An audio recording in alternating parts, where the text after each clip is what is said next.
अब दोस्तों हम अपने कमेटी के लोगों से चाहेंगे कि जो अपने मेहमानों के लिए मोमेंटो इन्होंने खरीद रखे हैं वो लाएं और मेहमानों को अता करें।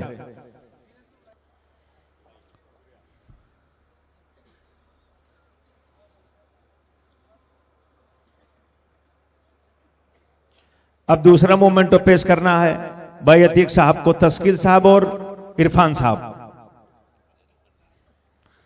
तस्कील साहब और इरफान साहब मोमेंटो पेश करते हुए, और तीसरा मोमेंटो पेश करना है ओझा जी को। गुलबहार साहब और दानिश साहब मोमेंटो लेकर के आए। गुलबहार और दानिश साहब।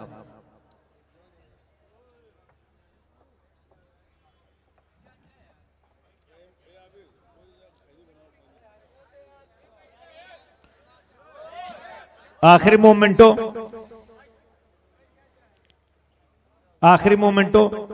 एमएलए मुन्ना साहब को पेश करना है, धीरज यादव साहब और इमरान साहब।